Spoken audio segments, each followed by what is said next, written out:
Hello दोस्तों, जैसा कि मैं देखिए आपको ये बुक हम पढ़ा रहे थे। आज आपको हिस्ट्री कंप्लीट करवा देंगे। बहुत दिन हो गया है, ये 7वां वीडियो होगा। छठा वीडियो तक मेरे चैनल में वीडियो डाला हुआ है। छः वीडियो है, तो आप प्लीज़ आप उसको देख लीजिएगा। बीपीएससी की तैयारी करना चाहते हैं तो ये बुक बहुत बहुत बहुत अच्छा है, यानी बेस्ट है तैयारी के लिए। तो जैसे हम पढ़ रहे हैं मेरे साथ भी पढ़िएगा, धीरे धीरे ही तो आपका तैयारी कंप्लीट हो जाएगा। बस सीरियस होके पढ़िए, आधा घंटा 1 घंटा जितना हम पढ़ाते हैं उतना भी पढ़िएगा तो आपका 40 नंबर कोई नहीं ये कर सकता है। प्लीज़ आप तैयारी कीजिए सही से। देखिए 108 नंबर आज से स्टार्ट है।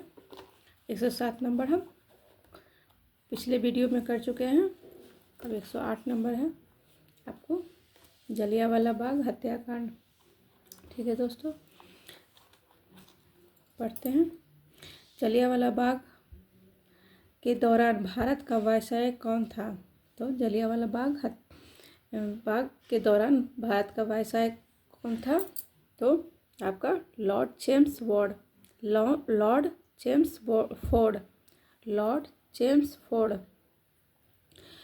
चेम्सफोर्ड कौन था?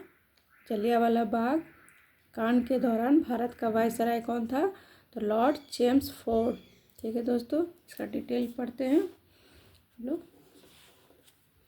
जलियांवाला बाग नरसंहार के दौरान भारत का वायसराय लॉर्ड चेम्सफोर्ड था। इसका कार्यकाल 1916 से 1921 तक था। इसके काल में ही 1917 में शिक्षा पर सैलेंडर आयोग का 1919 में रॉलेट एक्ट पारित हुआ, जिसके विरोध के परिणाम स्वरूप जलियांवाला बाग नरसंहार घटित हुआ था। ठीक है दोस्तों, अगला टॉपिक आ गया रॉलेट एक्ट, खिलाफत एवं असहयोग आंदोलन। ठीक है, असहयोग आंदोलन आपको देखिए 109 क्वेश्चन नंबर है आपका। किस मुस्लिम स्वतंत्रता सेनानी को भाईचारा एवं एकता दर्शाने हेतु गोल्डन टेम्पल की चाबियां सौंपी गई थी? तो किस मुस्लिम को सौंपी गई थी भाईचारा एवं एकता के दर्शाने हेतु गोल्डन टेम्पल की चाबियां? ठीक है, तो देखते हैं। हकीम अजमल खान, सैफुद्दीन किचलू, बदरुद्दीन तैयब जी, या यूपी में से कोई नहीं। देखिए 2024 में पूछा गया है। सभी आंसर है खिलाफत आंदोलन। देखिए इसका डिटेल। खिलाफत आंदोलन के दौरान 1924 ईस्वी में देश में भाईचारा एवं राष्ट्रीय एकता प्रदर्शित करने के लिए आर्य समाजी नेता स्वामी श्रद्धानंद को दिल्ली के जामा मस्जिद के व्यासपीठ से उपदेश देने के लिए कहा गया। एक मुस्लिम नेता एवं सैफुद्दीन किचलू को अमृतसर के स्वर्ण मंदिर की चाबियां दे दी गई थी। तो किसको दी गई थी? सैफुद्दीन किचलू को अमृतसर के स्वर्ण मंदिर की चाबियां दे दी गई थी। अगला क्वेश्चन पे आते हैं। निम्नलिखित में से कौन आंदोलन M.K. गांधी द्वारा शुरू किया गए थे? M.K. गांधी द्वारा शुरू किया गया था। निम्नलिखित में से कौन सा आंदोलन है? तो असहयोग आंदोलन है, भारत छोड़ो आंदोलन है, स्वदेशी आंदोलन है। ये सभी गांधी जी का है आंदोलन। तो ठीक है, देखते हैं डिटेल में। इसका डी आंसर होगा। असहयोग आंदोलन तथा भारत छोड़ो आंदोलन महात्मा गांधी द्वारा शुरू किए गए जन आंदोलन थे। जब स्वदेशी आंदोलन 1905 में बंगाल विभाजन के विरुद्ध शुरू किया गया था। इस आंदोलन के विचार सर्वप्रथम कृष्ण कुमार मित्र द्वारा अपने पत्र संजीवनी में 1905 में प्रस्तुत किया गया था। कब किया गया था? 1905 में प्रस्तुत किया गया था। ऐसा ही होगा। ठीक है, अगला क्वेश्चन है 111। असहयोग आंदोलन को निलंबित किया गया था। कब किया गया था निलंबित? तो 1923 ईस्वी में। कब किया गया था? 1923 ईस्वी में। असहयोग आंदोलन को निलंबित कब किया गया था? तो 1923 ईस्वी में। इसका डिटेल पढ़ते हैं। असहयोग आंदोलन को चौरी चौरा कांड के पश्चात वर्ष 1922 में निलंबित किया गया था। वर्ष 1922 में निलंबित किया गया था। सॉरी दोस्तों, 1922 में किया गया था, हम 1923 बोले। 1922 में निलंबित किया गया था। कब किया गया था? 1922 में। 1922 में उत्तर प्रदेश में गोरखपुर के निकट एक कस्बा है। उत्तर प्रदेश के में गोरखपुर के एक निकट एक कस्बा है। इस घटना में 22 पुलिसकर्मियों सहित 23 लोगों को जिंदा जलाकर मार दिए गए थे। यह सहयोग आंदोलन का कहानी है, जिसमें कि ये पुलिसकर्मियों को 23 लोगों को जिंदा जलाकर मार दिया गया था पुलिस थाना में ही। ठीक है। अब 112 क्वेश्चन नंबर आते हैं। निम्नलिखित में से असहयोग आंदोलन में भाग लेने वाले खेतिहरों की प्रमुख मांग कौन सी थी? तो कौन सी थी? तो राजस्व में कमी, बेगार का उन्मूलन, वन क्षेत्रों में अपने पशुओं को चराने ईंधन की लकड़ी तथा फल इकट्ठा करने हेतु खेतिहरों का प्रवेश खोलना, ये सभी था। ठीक है। आपका डिटेल देखते हैं। डिटेल थोड़ा ध्यान से देखिएगा दोस्तों, इसलिए कि क्वेश्चन तो रिपीट होता ही होता है, क्वेश्चन पूछता है। देखिए, हम जितना बार पढ़े हैं आपको क्वेश्चन आया ही आया है दोबारा तिबारा, लेकिन आपका ये जो डिटेल है उसमें से भी बहुत सारा क्वेश्चन आता है और आगे इसमें से ही पूछा ही जाएगा। तो थोड़ा ध्यान से पढ़िए, मेरे साथ पढ़िएगा, बीपीएससी की तैयारी अच्छे से हो जाएगी। अगर जहाँ डॉट है, जहाँ कोई दिक्कत है, तो आप कमेंट बॉक्स में बोल सकते हैं, हम आप उसको सुधारने का कोशिश करेंगे। ठीक है दोस्तों। तो असहयोग आंदोलन में भाग लेने वाले किसानों की प्रमुख मांग राजस्व में कमी करना, बेगारी का उन्मूलन करना तथा जमींदारों का बहिष्कार किया जाना था। आदिवासियों खेतिहरों ने वन क्षेत्रों में अपने पशुओं को चराने, ईंधन की लकड़ी तथा फल इकट्ठा करने हेतु वनों में प्रवेश की अनुमति की मांग थी। इसमें सभी थी। ठीक है दोस्तों। अगला टॉपिक है आपका सविनय अवज्ञा आंदोलन, मतलब गांधी इरविन समझौता एवं गोलमेज सम्मेलन। ठीक है दोस्तों। आपका इसमें पहला क्वेश्चन है 113 नंबर। प्रथम गोलमेज सम्मेलन के समय भारत का गवर्नर जनरल कौन था? तो प्रथम गोलमेज सम्मेलन था, उसका भारत का गवर्नर जनरल कौन था? तो आपका लॉर्ड इरविन। तो इसका डिटेल पढ़ते हैं। प्रथम गोलमेज सम्मेलन के समय भारत का गवर्नर जनरल लॉर्ड इरविन थे। इनका कार्यकाल वर्ष 1926 से 1931 तक था। ठीक है दोस्तों। अगला क्वेश्चन है 114। ऑल इंडिया हरिजन संघ की स्थापना 1932 में किसके द्वारा की गई थी? तो ऑल इंडिया हरिजन का नाम जहाँ आया तो महात्मा गांधी जी ने की थी। तो आपका डिटेल देखिए। ऑल इंडिया हरिजन संघ की स्थापना 1932 में महात्मा गांधी द्वारा की गई थी। इसका ध्येय अस्पृश्यता को मिटाना, हरिजन व दलितों का उत्थान करना था। ठीक है दोस्तों।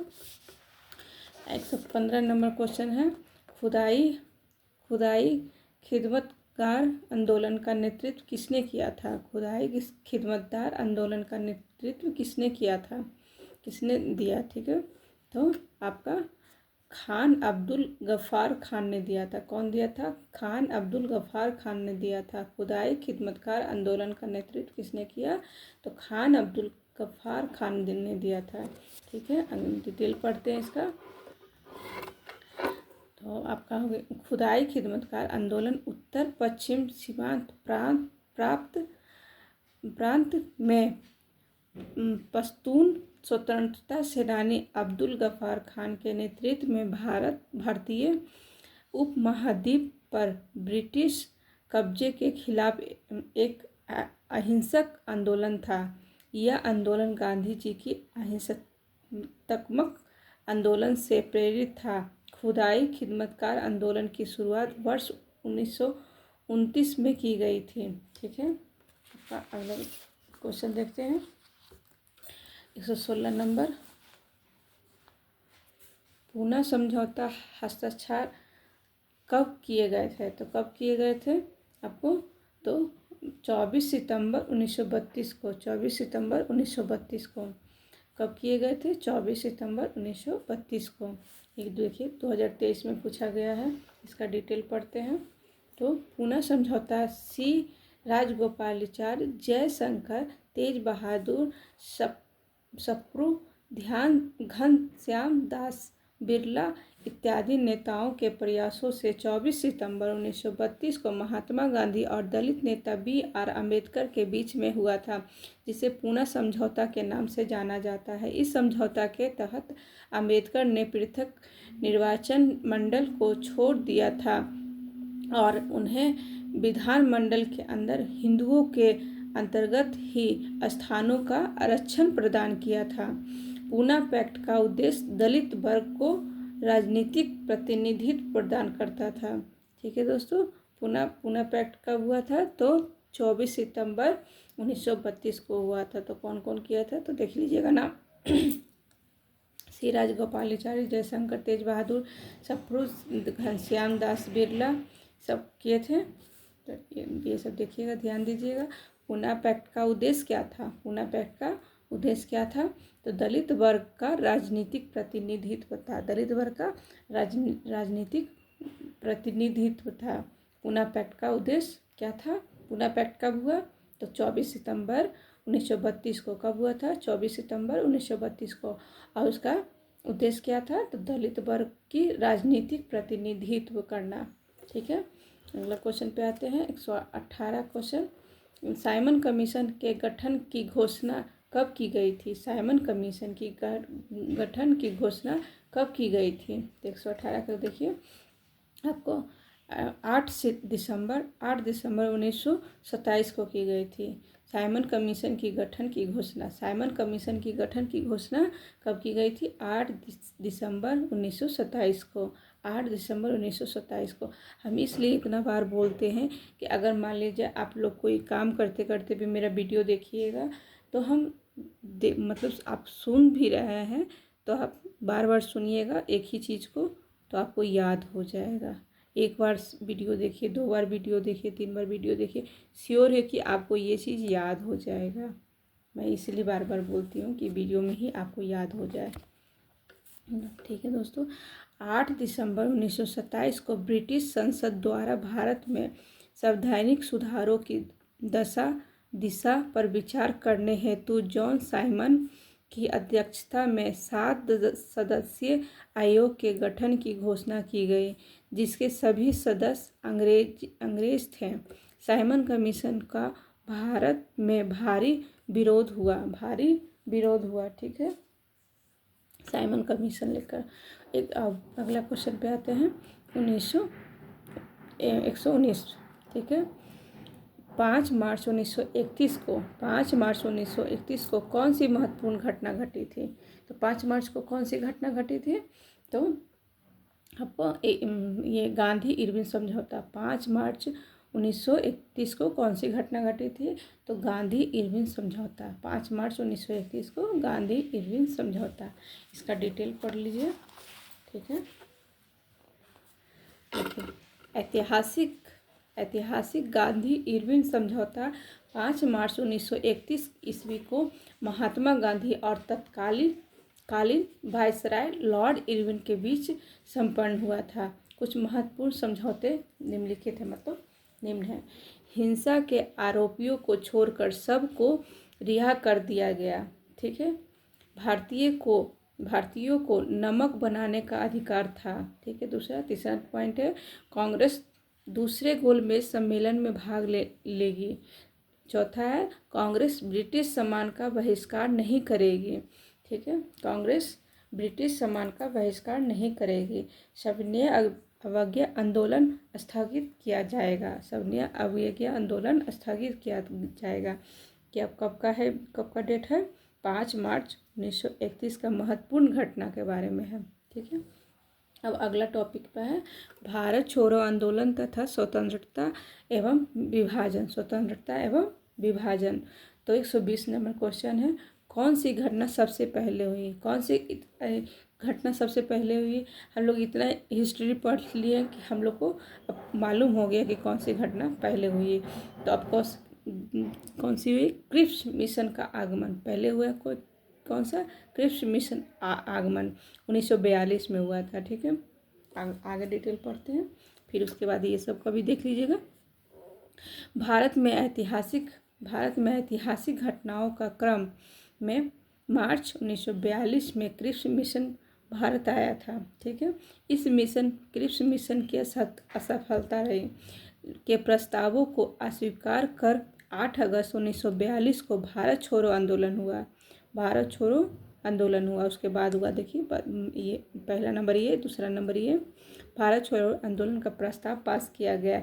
इस आंदोलन में गांधी जी ने करो या मरो का नारा दिया था। इस क्वेश्चन पूछता है, करो या मरो का नारा किस आंदोलन में दिया गया था, तो भारत छोड़ो आंदोलन में। ठीक है, गवर्नर जनरल के पद पर लॉर्ड बेवेल का आगमन हुआ, मतलब जून 1944 में हुआ था।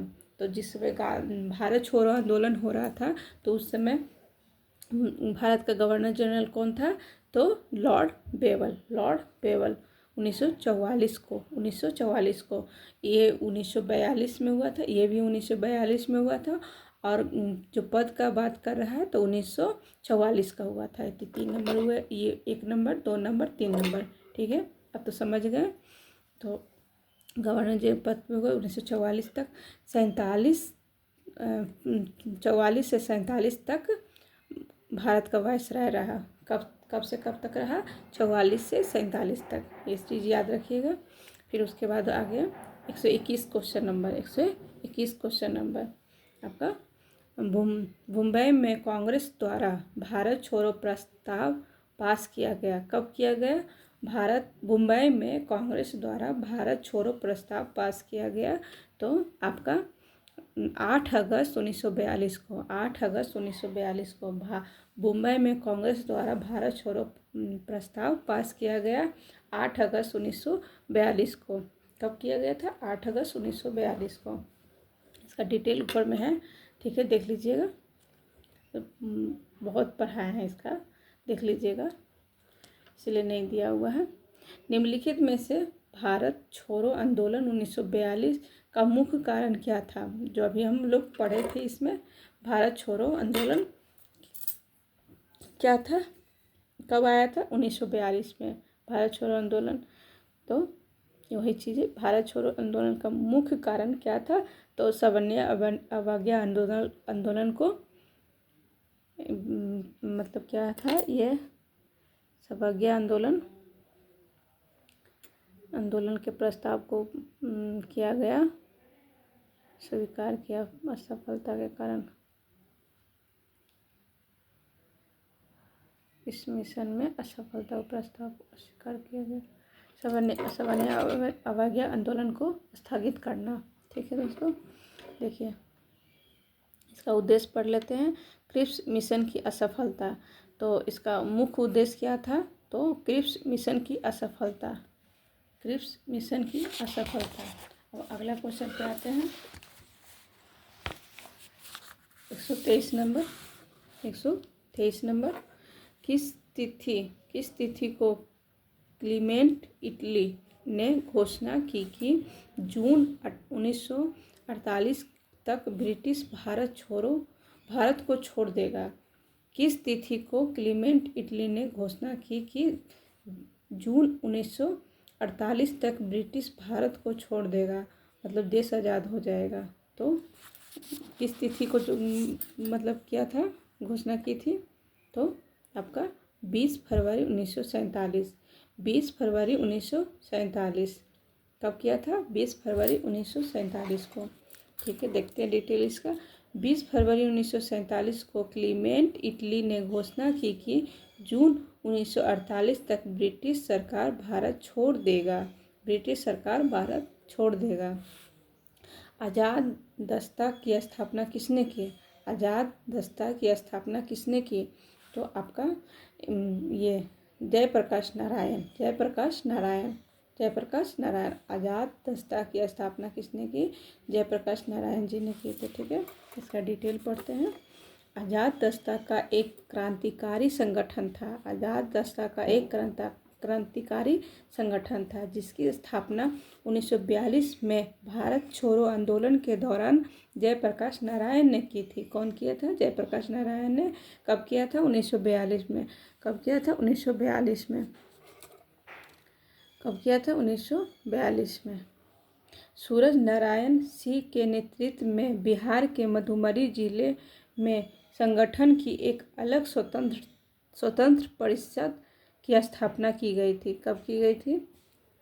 संगठन अलग स्वतंत्र परिषद की स्थापना की गई थी, तो 1942 में मधुबनी जिले में किए थे। ठीक है, अगला है आपका टॉपिक सुभाष चंद्र बोस एवं INA टॉपिक है और 125 नंबर क्वेश्चन है। ठीक है, दिल्ली के लाल किले में आज़ाद हिंद फौज का प्रसिद्ध मुकदमा हुआ। प्रसिद्ध मुकदमा कब हुआ?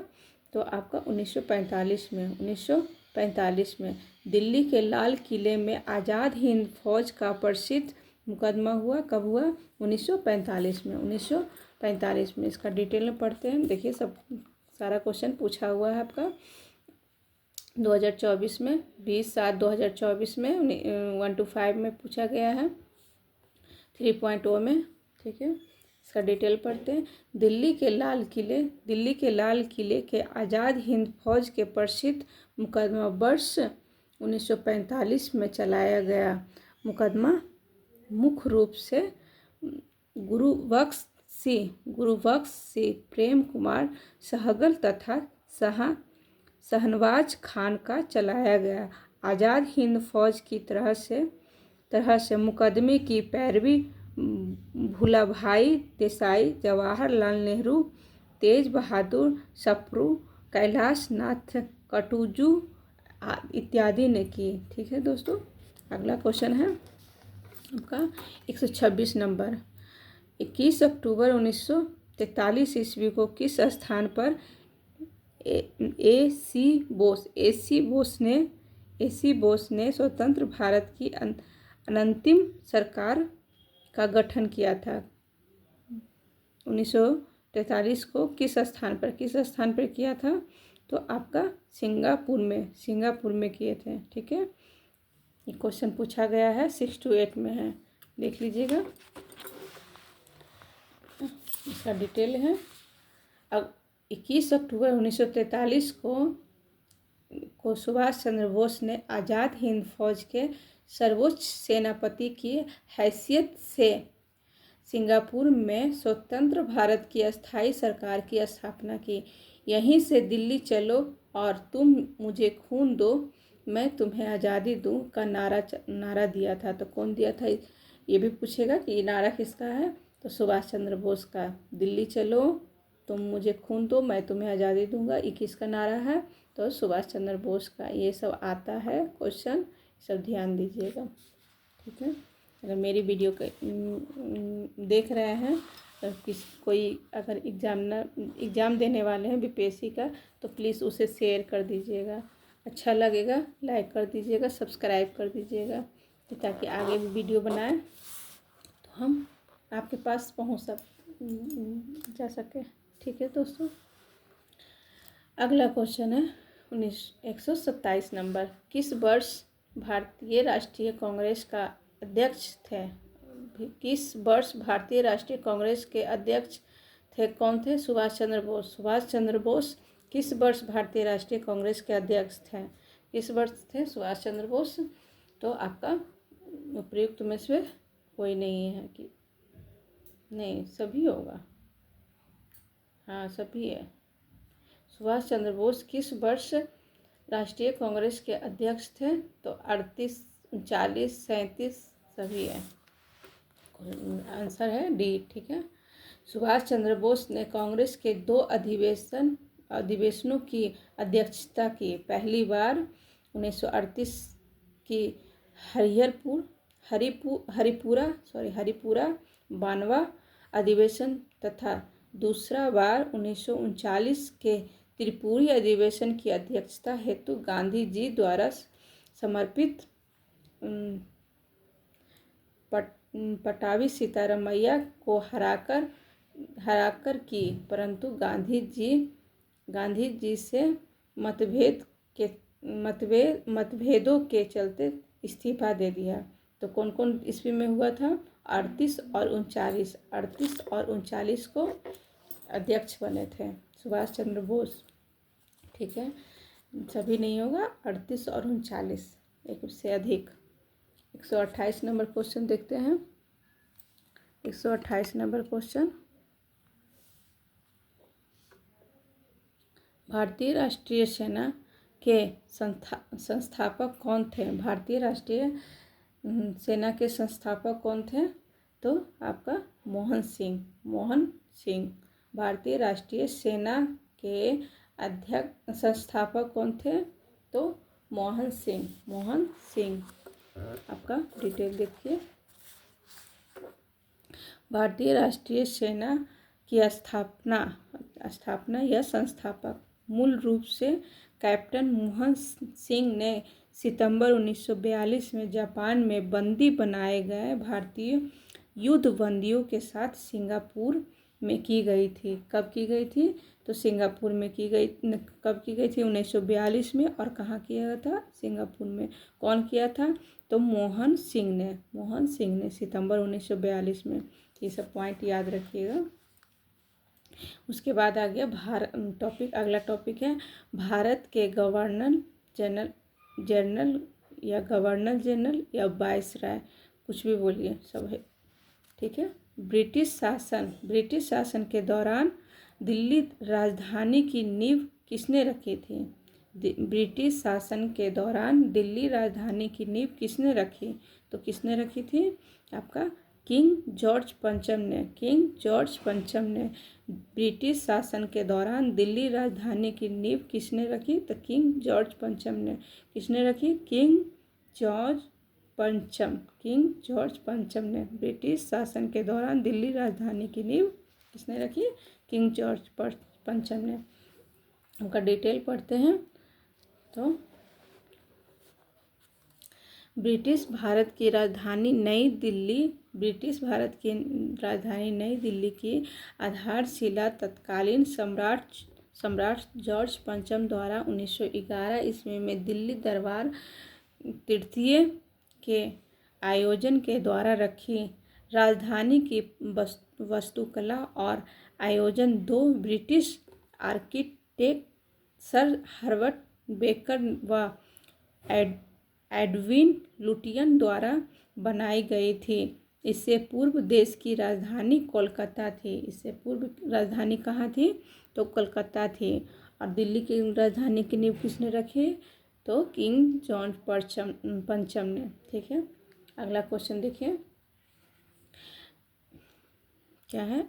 मुट्ठीमन कमेटी को किसकी कार्यप्रणाली पर रिपोर्ट देने के लिए नियुक्त किया था? क्या था? तो किसका क्वेश्चन पूछा हुआ है? कब का पूछा हुआ है? 2024 का है।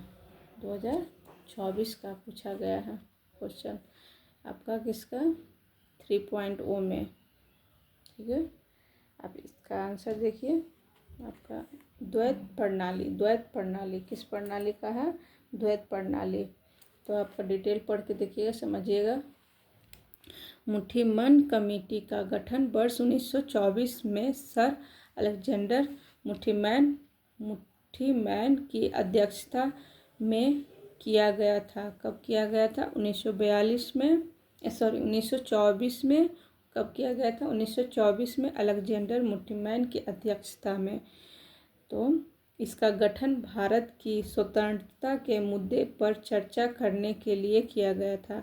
भारत की स्वतंत्रता के मुद्दे पर चर्चा करने के लिए किया गया था तथा इसका उपयोग भारत और ब्रिटेन दोनों के सह शासन या द्वैत शासन के मुद्दे की जांच के लिए किया गया था।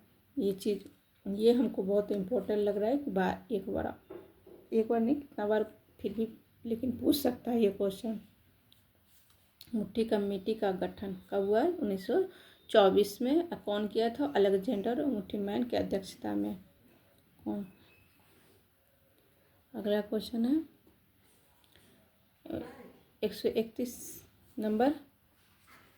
इनमें से किसने कहा था कि कांग्रेस का महल लड़खड़ा रहा है और भारत में रहते हुए मेरी एक बड़ी महत्वाकांक्षा यह है कि शांति के साथ इसे मरने में सहयोग दे सकूं। तो आपका कर्जन ने बोला था। कौन बोला था? कर्जन ने बोला था। शांति के साथ से मरने की, भारत में रहते हुए। ठीक है, इसका डिटेल देखिए क्या बोला था, क्यों बोला था। तत्कालीन ब्रिटिश गवर्नर जनरल कर्जन ने कहा था कि कांग्रेस का महल लड़खड़ा रहा है और भारत में रहते हुए मेरी बड़ी महत्वाकांक्षा यह है कि शांति के साथ इसे मरने में सहयोग दे सकूं। कर्जन का कार्यकाल 1899 से 1905 तक रहा। कर्जन का काल याद रखिएगा, 1899 से लेके 1905 तक। ठीक है, 1932 आते हैं, 132 क्वेश्चन नंबर आते हैं। 132 नंबर, लॉर्ड लिटन निम्नलिखित में से किससे संबंधित नहीं है? लॉर्ड लिटन निम्नलिखित में से किससे संबंधित नहीं है? तो इसमें से एक से अधिक होगा। स्टैची कमीशन, शस्त्र अधिनियम, वर्नाकुलम प्रेस एक्ट, इल्बर्ट बिल। देखते हैं 2023 में पूछा गया है। इसका डिटेल पढ़ते हैं, समझते हैं। लॉर्ड लिटन का संबंध एल्बर्ट बिल से नहीं है। एल्बर्ट बिल से नहीं है। किससे नहीं है? नहीं पूछा है, नहीं है, एल्बर्ट बिल से नहीं है।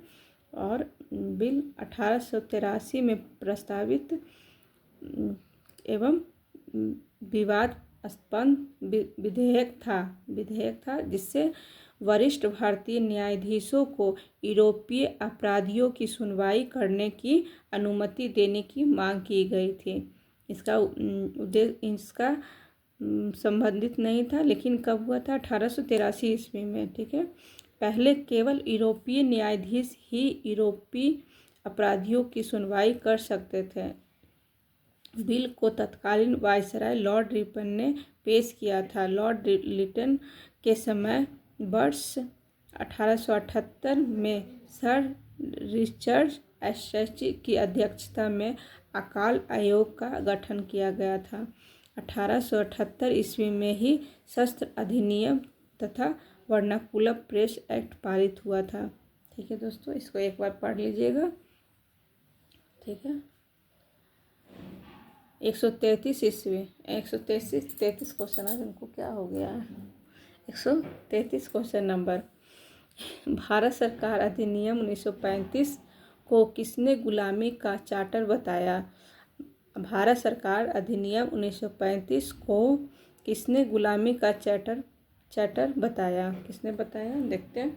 1935 भारत सरकार अधिनियम किसने गुलामी का चार्टर बताया?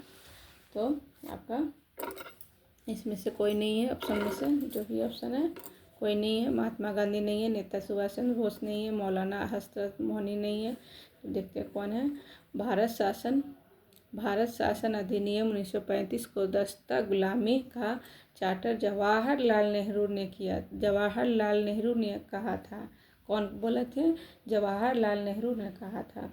इसके साथ ही इन्होंने इसे एक कार जिसमें ब्रेक तो है पर इंजन नहीं है भी कहा था। और क्या बोले थे? कार है जिसमें ब्रेक तो है पर इंजन ही नहीं है कहा था। जिन्ना ने इस एक्ट को पूर्णतः सरा हुआ मूल रूप से बुरा कहकर पूर्णतः अस्वीकार कर दिया था। इसी एक्ट द्वारा वर्मा को भारत से अलग कर दिया गया था। इसी एक्ट द्वारा वर्मा को भारत से अलग कर दिया गया था 1935 में ही। ठीक है दोस्तों, इस भी याद रखिएगा। अगला क्वेश्चन है 124। लॉर्ड मियो ने 1870 के संकल्प के बारे में निम्नलिखित में से कौन से कथन सही है? लॉर्ड मियो के 1870 के संकल्प के बारे में निम्नलिखित में से कौन सा कथन सही है। देखिए हम लोग पढ़ते हैं कौन सा सही है। तो केंद्रीय और प्रांतीय वित्त को विभाजित करने वाला यह पहला कदम था। ठीक है, प्रांतीय सरकारों को कुछ सेवाएं प्रस्तावित करने का अधिकार दिया गया था। ठीक है, इसने मौजूदा असमानता को सुधारने का प्रयास किया। इसने प्रांतों की वास्तविकता आवश्यकताओं पर ध्यान केंद्रित किया। ठीक है, देखते हैं कौन सा है। तो आपका सभी होगा इसमें 1 2 3 4 जितना भी प्रस्तावित पढ़ें सभी होगा। ये आपका 2023 में पूछा गया है। ठीक है, इसका डिटेल पढ़ते हैं। लॉर्ड मियो के 1870 के संकल्प के बारे में निम्न प्रधान उल्लेख है। ये सभी आएगा। केंद्रीय और प्रांतीय वित्त को विभाजित करने वाला यह पहला कदम था। किसका? लॉर्ड मियो का। दूसरा था प्रांतीय सरकारों को कुछ सेवाएं प्रस्तुत करने का अधिकार दिया गया था। ठीक है, दूसरा इसने मौजूदा असमानता को सुधारने का प्रयास किया गया। ठीक है, इसने प्रांतों की वास्तविकता आवश्यकताओं पर ध्यान केंद्रित किया। ब्रिटिश सरकार की ओर से बजट में स्थानीय कराधान का सहारा लेने की अनुमति दी गई थी। कराधान क्या दी गई थी? अनुमति दी गई थी बजट का। ठीक है, 135 क्वेश्चन नंबर। किस तिथि को अगस्त क्रांति 1942 के दौरान लिथिगो ने पटना एवं इसके आसपास की भीड़ पर गोली चलाने का आदेश दिया था? तो कौन दिया था? पटना में लिथिगो ने पटना एवं आसपास की भीड़ को गोली चलाने का आदेश दिया था। तो कौन से ईस्वी में दिया था? 1942 में। कौन सा डेट पूछ रहा है कि कौन सा डेट में दिया था? तो इसमें डेट नहीं है। 5 अगस्त भी नहीं है, 15 अगस्त भी नहीं है, 25 अगस्त भी नहीं है। तो इसमें से कोई नहीं होगा। तो आपका अगस्त क्रांति कब हुआ था? तो 1942 के में। अगस्त क्रांति 1942 के दौरान 11 अगस्त 1942 को कब किया था? 11 अगस्त 1942 को लिथिगो ने पटना एवं इसके आसपास की भीड़ पर गोली चलाने का आदेश दिया था। इस घटना में शहीद होने वाले सभी छात्र थे। इस घटना को पटना गोलीकांड के नाम से भी जाना जाता है। किस नाम से जाना जाता है? पटना गोलीकांड के नाम से भी जाना जाता है। कब हुआ था? 11 अगस्त 1942 को। कब हुआ था? 11 अगस्त 1942 को। किसके आदेश से हुआ था? तो लिथिगो के आदेश से गोली चलाई गई थी पटना में। अब आपका आ गया आपका हिस्ट्री का विविध। ठीक है, हिस्ट्री का विविध question number 136। Question number 136। Bharat में वह महान एकता करता था जिसने केवल दूसरे को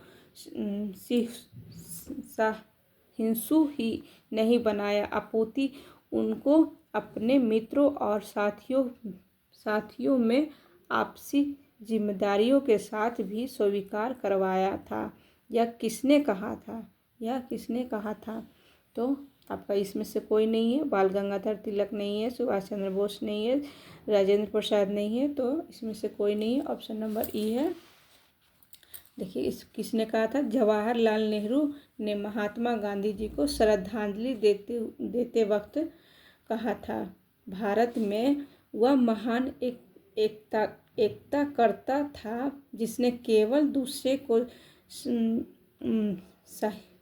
सहिष्णु ही नहीं बनाया, अपितु उनके अपने मित्रों और साथियों में आपसी जिम्मेदारियों के साथ भी स्वीकार करवाया था।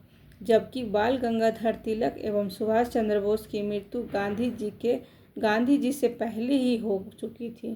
गांधी जी से पहले ही हो चुकी थी, इसीलिए ऑप्शन में ये सब नहीं होगा, अतः कोई भी विकल्प में नहीं है। ठीक है, कौन बोला था? जवाहरलाल नेहरू बोले थे श्रद्धांजलि देते समय ये सब बात। ठीक है, 137 क्वेश्चन नंबर है आपका। दक्षिण अफ्रीका में महात्मा गांधी किस स्थान से कार्यकर्ताओं की मार्च का नेतृत्व कर रहे थे? तो किस स्थान से कर रहे थे? तो इसमें से भी कोई नहीं है, आपका देख लीजिएगा।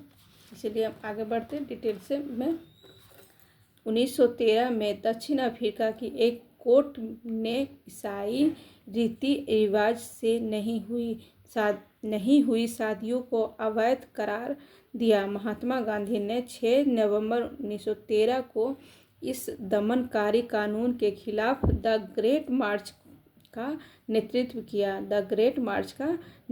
किया। यह मार्च नाटाल और ट्रांसवाल के मध्य किया गया। इस मार्च में 2000 से ज़्यादा लोगों ने नाटाल तक मार्च किया था। अतः सरकार को झुकना पड़ा और समझौते के लिए बाध्य होना पड़ा। महात्मा गांधी कहाँ थे? दक्षिण अफ्रीका में ये सब घटना घटी थी। 138 नंबर क्वेश्चन है। भारत के राष्ट्रीय पुस्तकालय ने अपनी यात्रा किसके उद्घाटन के साथ शुरू की? भारत के राष्ट्रीय पुस्तकालय ने अपनी यात्रा किसके उद्घाटन के साथ शुरू की गई थी? तो आपका ये मार्च 1836 में कोलकाता पब्लिक लाइब्रेरियन के साथ है। मार्च 1836 में कोलकाता पब्लिक लाइब्रेरियन के। इसका डिटेल देख लेते हैं। आज का वीडियो थोड़ा बड़ा होगा, देख लीजिएगा, लेकिन आज हिस्ट्री ख़त्म हो जाएगा। कोई बात नहीं दोस्तों, इसी वीडियो में हिस्ट्री कंप्लीट कर देते हैं, देख लीजिएगा, थोड़ा सा बड़ा होगा। भारत के राष्ट्रीय पुस्तकालय ने अपनी यात्रा 21 मार्च 1936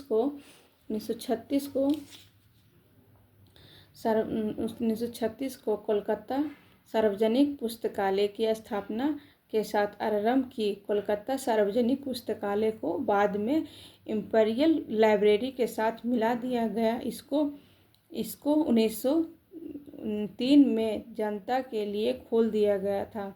स्वतंत्र प्रांत 1948 में इंपीरियल लाइब्रेरी अधिनियम के द्वारा इंपीरियल पुस्तक के स्थान पर राष्ट्रीय पुस्तकालय अस्तित्व में आया। कब आया था?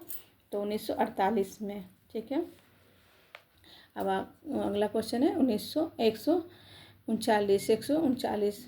तो अंग्रेजों ने भारत पर लंबे समय तक राज कैसे किया? अब इसका डिटेल देखिए।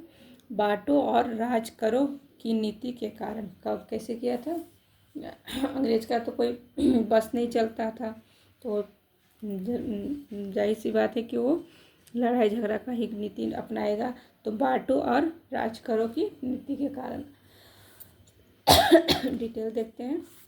अंग्रेजों ने भारत पर लंबे समय तक शासन करने के लिए बांटो और राज करो की नीति का सहारा लिया। शुरू में हिंदू और मुसलमानों को लड़ाया गया, उसके बाद हिंदू को भी आपस में दलित और पिछड़ों के आधार पर लड़ाया गया। मार्टो मिल्टो सुधार, मोंटेस्क्यू चेम्सफोर्ड सुधार, मुस्लिम लीग की स्थापना, सांप्रदायिक पंचायत आदि इसके प्रमुख उदाहरण हैं। ठीक है, अब देखिएगा 140 क्वेश्चन नंबर। किस वर्ष मोहम्मडन एंग्लो ओरिएंटल कॉलेज की स्थापना अलीगढ़ में की गई थी? अलीगढ़ में पहला पॉइंट तो है कि कहाँ ये कॉलेज है, तो अलीगढ़ में है। मोहम्मडन एंग्लो ओरिएंटल कॉलेज कहाँ है? अलीगढ़ में। तो कब कब हुआ था इसका स्थापना? तो 1890 ईस्वी में। 1800 नहीं 18 नहीं, इसमें से कोई नहीं है। 1870 नहीं है और 1880 नहीं है। 1800 ये 90 नहीं है। तो इसमें से कोई नहीं है। देखिए डिटेल, इसमें देखिए कितना सारा में पूछा गया है। ये वेरी वेरी इम्पोर्टेंट क्वेश्चन है आपका।